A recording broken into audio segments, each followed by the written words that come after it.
iningi abakuphuzisa wona bathi bona bahlekisa ngawo kanti bayakulekelela kuyithunywa zokungisiza washo njalo bakusithethwa sika sisithombe wathi konke okwangehlelayo kwabangela ukuthi ivangeli liqhubeke. Ayibonge inkosi. Amen. Ulandwe uSamsoni wafakwa endlini. Ayibonge inkosi.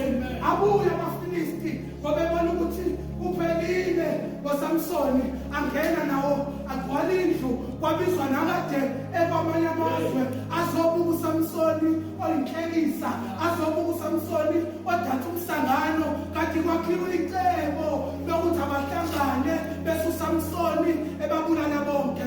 Ungabona ukuyinhlekisa ebantwini kwakhiwa ukwenzelwa wena icebo lokuyiswa phezulu. Amen. Asho njalo uDavide athi wena Jehova undlala itafula phambi kwami ebusweni bezitha zami.